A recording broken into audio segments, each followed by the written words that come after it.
Good morning students. मैं अविनाश कुमार आचार्य एक बार फिर आप लोगों के साथ हिंदी की क्लास में।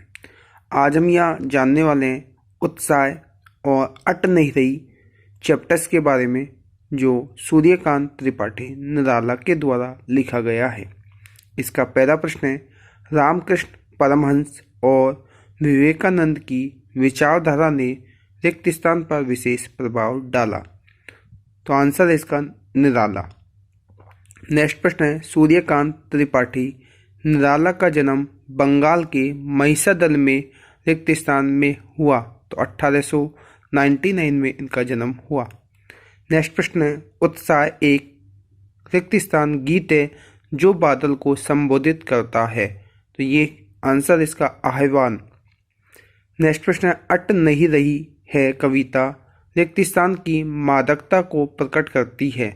तो ये फागुन की मादकता को प्रकट करती है। नेक्स्ट प्रश्न है हमारा, बादल पीड़ित प्यासे जन की रिक्त स्थान को पूरा करने वाला है। तो आकांक्षा। नेक्स्ट प्रश्न है, किस समय की शोभा से कवि की आंख हटाए नहीं हटती। तो आंसर है इसका फागुन की। नेक्स्ट प्रश्न है, बाल कल्पना के से पाले में निहित अलंकार है। तो ये अलंकार है हमारा उपमा अलंकार। नेक्स्ट प्रश्न, अट नहीं रही है कविता में किस ऋतु का वर्णन है। तो इसका आंसर है बसंत का। नेक्स्ट प्रश्न, घेर घेर घोर गगन पंक्ति में किसे घेरने की बात की गई है। तो इसका आंसर है आकाश को।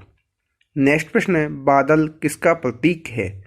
तो इसका आंसर है क्रांति का। नेक्स्ट प्रश्न, बादल किसकी प्रेरणा देते हैं। तो आंसर है नवजीवन एवं नई कविता सृजन की प्रेरणा देते हैं। नेक्स्ट प्रश्न, बादल को अनंत के धन क्यों कहा गया है। बादल आंसर है बादल विस्तृत आकाश में दूर तक जाता है और धरती का ताप मिटा देते हैं। नेक्स्ट प्रश्न है, निराला की प्रमुख रचनाएं बताइए। तो इसकी रचनाएं अनामिका, परिमल, गीतिका, कुकुरमुत्ता, नए पत्ते।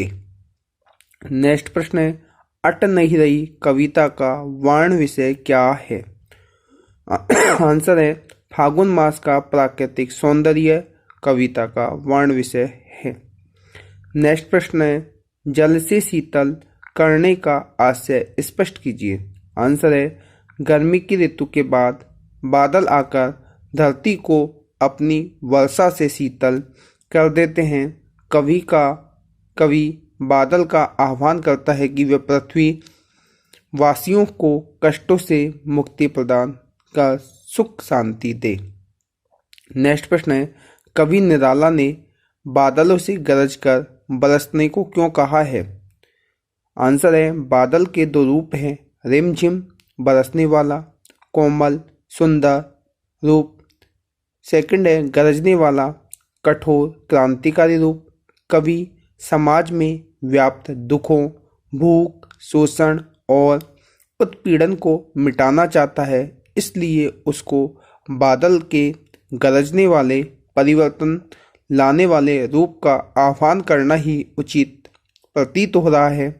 सामाजिक परिवर्तन के लिए क्रांति जरूरी है और गरजता हुआ बादल ही क्रांति का संदेशवाहक है। नेक्स्ट प्रश्न है, तप्त धरा जल से फिर शीतल कर दो बादल गरजो, इस पंक्ति का आशय स्पष्ट कीजिए। आंसर है वर्षा ऋतु आने पर बादल अपने शीतल जल से धरती का ताप शांत करता है, इसलिए कवि ने बादल से तप्त धरा को शीतल करने की बात कही है।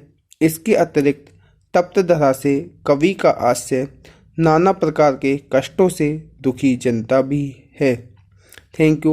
इस तरह के और भी चैप्टर्स के क्वेश्चन आंसर जानने के लिए इस चैनल को लाइक एंड सब्सक्राइब और शेयर करना ना भूलें।